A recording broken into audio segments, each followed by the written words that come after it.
नमस्कार दोस्तों, अमेय अय्यर। जैसा कल के वीडियो में आपको वीकली व्यू दिया गया था कि भाई जो भी डिक्लाइन आता है वो आपको बाय करना है, तो 740 का एक लेवल दिया गया था। तो 740 तो आज आया नहीं, 825 का ही लो था, लेकिन हमारा लाइव लेवल जो था वो था 838। सो हम लोग देखते हैं क्या हुआ है। ये देखिए 1045 को 826 का लो निफ्टी ने शो किया है, 863 का क्लोज था। उसके बाद काफ़ी जिगजैग था, लेकिन वन साइड ही गया है। तो आपका 826 से ये 967 वापस से ऑलमोस्ट 140-150 पॉइंट्स चल गया है फ्रॉम दी बॉटम। तो ये है पावर लेवल का।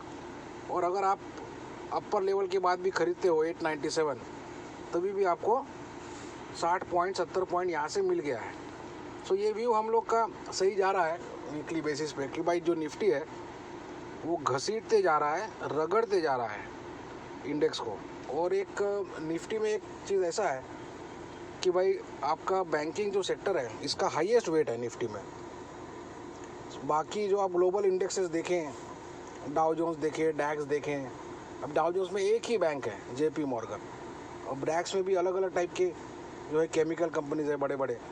सो हम लोग का जो निफ्टी एल्गो है वो अगर इंडेक्स खींचता है तो उसमें सबसे ज़्यादा वेट जो है बैंकिंग स्टॉक्स का है, तो बैंकिंग भी वो खींचता है। सो ओवरऑल बैंक निफ्टी जो है क्लोज टू क्लोज बेसिस पे काफ़ी वीक है, लेकिन इसको आज कोलैप्स जो है नहीं होने दिया निफ्टी, क्योंकि ये निफ्टी के अंदर के ही सब कंपोनेंट है। ये जो आप स्टॉक्स देख रहे हैं ये 12 हमारे की स्टॉक्स है, जो शुरुआत होती है HDFC बैंक से, ख़त्म होता है लार्सन में। सो ये इंडसइंड बैंक जो है आज सुबह ऐसा लग रहा था कि भाई ये अपर सर्किट जो है ऑलमोस्ट मार देगा।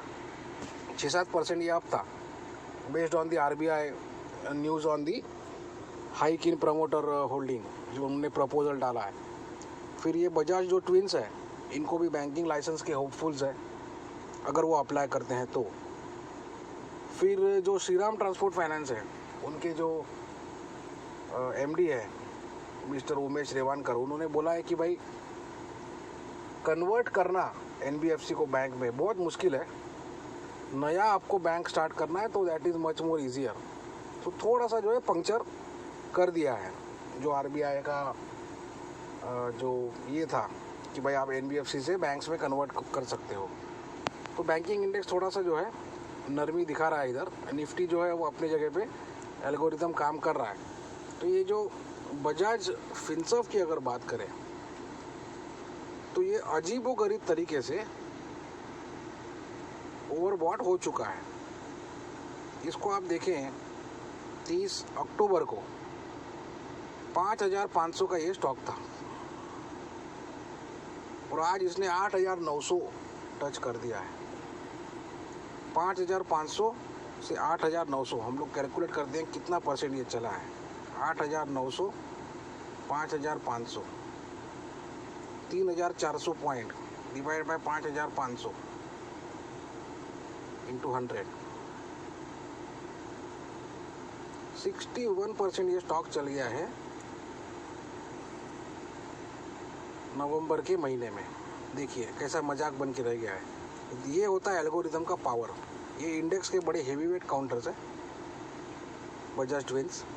तो इस तरीके से इन लोग कभी बैंक्स वीक रहेंगे, कभी आपका इन्फोसिस TCS वीक रहेगा, कुछ ना कुछ इन लोग खींच के निफ्टी जो है मैनेज करते हैं। ये इस तरीके से एल्गोरिथम जो है काम करता है। तो 12 हमारे की स्टॉक्स हो गए, उसमें आप ये 2 ऐड कर दीजिए, बजाज ट्विंस 14 हो गए, और हिंदुस्तान लीवर और भारतीय एयरटेल ये 2 काफ़ी बड़े हेवी वेट है from the free float market point of view. तो ये 12 + 4 16 स्टॉक्स ये ही पूरा जो है इंडेक्स चला रहे हैं। सो इंडसइंड बैंक जो है आज थोड़ा सा टॉप आउट हुआ है, ऐसा नज़र में आया है। आइडियली इंडसइंड बैंक जब अच्छा होता है तो बैंक निफ्टी अच्छा करता है, बट अभी जो पड़ाव पे निफ्टी और बैंक निफ्टी खड़े हैं, जो 1200 पॉइंट का निफ्टी का रैली, 3-4 हज़ार पॉइंट का बैंक निफ्टी का रैली, वो जो देखा गया है, तो अभी जो है काफ़ी ज़बरदस्त फैटिग जो है इंडेक्स के अंदर आ गया है। लेकिन ये एल्गो जो है ये मानने को ही रेडी नहीं है। तो इसमें एक फ्लैश क्रैश का उम्मीद कर सकते हैं बैंक निफ्टी कम से कम। निफ्टी का अगर कुछ आता है आपका डिक्लाइन, तो वो आपको बाय ही करना है 740 तक और उसके बाद 571 तक 12,571 571 नीचे अच्छा खासा क्लोज देता है तो ही प्रॉपर तरीके से रिवर्सल निफ्टी में आएगा। बाकी इंडेक्स एल्गो का स्ट्रेंथ कहाँ से आ रहा है ये आपके आँख के सामने है। कल भी आपको बताया गया था 46,000 करोड़ का नेट बाइंग था FII का नवंबर के महीने में, दैट इज़ नवंबर 1 से टिल डेट। ये आज का फिगर देखिए 23 नवंबर का, वापस से 4,700 करोड़ का बाइंग है FII का। ये सब कैश डिलीवरी का बाइंग है बड़े बड़े स्टॉक्स में। सो ये जो पॉजिटिविटी है निफ्टी में, इसका कोई जो है सीमा ही नहीं है। भले ही आपका बैंक निफ्टी वीक हो जावे, और ये देखिए बजाज फिनसर्व टाइप के जो स्टॉक्स हैं ये सब 92 का RSI डेली चार्ट पे, मतलब सब हदें जो है ये पार हो गई है। तो आज हमने इसमें बजाज फिनसर्व में एक पुट ऑप्शन लिया है 8,000 का और 8,100 का। तो ये कहा गया था आपको 20 और 28 के बीच में लेना है 8,000 का पुट ऑप्शन, और ये ऑलमोस्ट 30 और 40 के बीच में लेने को कहा गया था। तो इसका देखते हैं अभी क्या होता है। ये हमारा ओपन ट्रेड है। बाकी बैंक निफ्टी भी जो है हम लोगों ने 323 का स्टॉप से इसको शॉर्ट किए हैं बैंक निफ्टी को, तो 300 पॉइंट तो इसमें आ गया है इंट्राडे। कल देखते हैं इसमें क्या होता है। और ग्लोबल मार्केट्स की अगर बात करें तो अलग अलग न्यूज़ आ रहे हैं, जैसे ये देखिए कि भाई एस्ट्राजेनेका का भी एक अपडेट आया है कि भाई 70% एफिकेसी है वैक्सीन का। फिर आपका ऑक्सफोर्ड का कोई यूनिवर्सिटी का वैक्सीन है। तो ये सब जो न्यूज़ कंटिन्यूस बेसिस पे पॉजिटिविटी बनाए रखे हैं ग्लोबल इंडेक्स की अगर बात करें तो। सो डाउ जोन्स जो फ्यूचर है, डाउ जोन्स जो खुद है, जब डाउ जोन्स का खुद का ट्रेडिंग होता है इंडिया टाइम 8 PM से इंडिया टाइम 2:30 AM तक, तो वहाँ पे तो ये रेड हो जाता है। देखिए 200 पॉइंट का इसमें रेड दिखता है, लेकिन जब फ्यूचर की बात आती है तो ये 200 पॉइंट अप रहता है। यही सब जो है डाउ जोन्स, इसलिए मैं आपको कल भी कहा गया था कि भाई आप डाउ जोन्स का जो स्पॉट है उससे ज़्यादा मतलब मत रखिए। इन लोग फ्यूचर में पूरा खेल करके ट्रेड आपका बिगाड़ देते हैं। अगर आप डाउ जोन्स का अगर रेड में है तो अगर शॉर्ट में है तो, डाउ जोन्स ग्रीन में है अगर आप लॉन्ग में है तो इन लोग फ्यूचर में गड़बड़ करके मैनिपुलेट करके आपका ट्रेड बिगाड़ देंगे। तो आपको जो है डिक्लाइन बाय करना है, ये बेसिक रूल है। आज भी आपके सामने आपको बताया गया कि भाई 140 पॉइंट्स का किस तरीके से डिक्लाइन यहाँ पे बाय हुआ है। और कोई भी इन लोग स्टॉक चलाने को रेडी है। बड़े से बड़े जो है आप देखिए रिलायंस जो है, ये स्टॉक आज 3.5% चल गया, क्लोजिंग बेसिस पे 2.7% है। फिर आपका इन्फोसिस देखिए 3.5%, बिना कोई रीज़न के ये स्टॉक चल रहे हैं। इन्फोसिस देखिए 2.5%। अब ये स्टॉक चलने का पीछे रीज़न यही है क्योंकि आपका HDFC लिमिटेड बहुत बड़ा हेवी वेट काउंटर है, ये 3.6% डाउन था। 2.5% ICICI बैंक था, 2% एक्सिस बैंक, और ऑलमोस्ट 0.7% आपका HDFC बैंक, और यहाँ पे देखिए 1.3% भारती एयरटेल।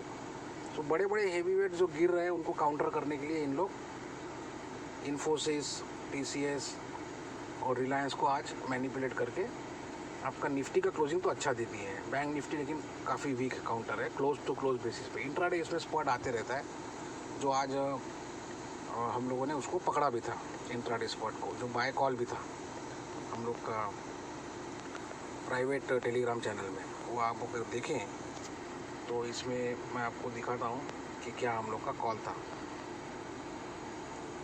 ये देखिए बैंक निफ्टी में ये हमारे पार्टनर है श्रीकांत, इनका कॉल था। देखिए तो अच्छा खासा जो है बैंक निफ्टी आपको स्पॉट दे दिया है, वहाँ से उतर गया है। तो क्लोज टू क्लोज बेसिस पे ये वीक ही काउंटर है बैंक निफ्टी। और पैरामीटर की अगर बात करें तो काफ़ी जो है फैटिग आ गया है ग्लोबल पैरामीटर्स, ग्लोबल इंडाइसेस में, इसलिए आपको ऊट पटांग जो है फिगर्स दिख रहे हैं। जैसा इंडिया विक्स निफ्टी आज लाइफ हाई जो है टच कर दिया है, फ्रेश लाइफ हाई, और आपका विक्स भाग गया। S&P का अगर विक्स का बात करें तो वो तो वीक ही है 26 के नीचे, तो इंडिया का विक्स क्यों भागा है। कॉपर की अगर बात करें तो ये भी ठीक ठाक ही है, $3 के ऊपर, इसमें कोई टेंशन नहीं है। फिर आपका करेंसी की अगर बात करें तो ये भी 94 के नीचे है, इसमें भी कोई टेंशन वाली बात नहीं है। जो आप बॉन्ड यील्ड का मैं बात किया था, तो ये आज बॉन्ड यील्ड्स अप है, इसका मतलब बॉन्ड में सेल ऑफ है। बॉन्ड प्राइस में जब सेल ऑफ आता है तो बॉन्ड यील्ड भागता है, बॉन्ड प्राइसेस में जब बाइंग आता है तो बॉन्ड यील्ड गिरता है। तो थर्सडे के दिन ये बॉन्ड यील्ड जब क्रैश हुआ था तभी हम लोगों ने कॉम्प्लेसेंट पुट ऑप्शन ट्रेड पकड़ा था, 29,000 पुट ऑप्शन बैंक निफ्टी का। सो आइडियली ये देखिए, बॉन्ड यील्ड अगर आपका ऊपर गया है, मतलब बॉन्ड में सेल ऑफ आया और इक्विटी में ज़बरदस्त बाइंग आना चाहिए था, लेकिन जो बहुत ज़्यादा फैटिक मार्केट में देखा गया है। सो ये जो मेजर 12 to 16 स्टॉक्स हैं, ये देखिए आपस में कैसा एक दूसरे को ही काट रहे हैं। तो ट्रेड इसमें यही है कि भाई अंडरटोन इसका बुलिश ही है। हर एक जो डिक्लाइन है, डिक्लाइन तो डेली आ रहा है, हमको आपको कल भी बताया गया था कि आपको डिक्लाइन बाय करना है, ना कि तेज़ी बाय करनी है। तो डिक्लाइन आज भी आया और ज़बरदस्त तरीके से उसमें 140 पॉइंट का बाइंग भी आया है। हम सिर्फ निफ्टी की बात कर रहे हैं इधर, क्योंकि बैंक निफ्टी जो वीक ही है क्लोज टू क्लोज बेसिस पे। सो बैंक निफ्टी का जो भी स्पर्ट है वो आपको शॉर्ट ही करना है, और निफ्टी का जो भी डिक्लाइन है वो आपको बाय करना है। ये एक बेसिक ट्रेड आपके सामने है, और लेवल जो है उसके हिसाब से अगर आप काम करें तो वो ट्रेड जो है काफ़ी आसान हो जाता है। Thank you very much.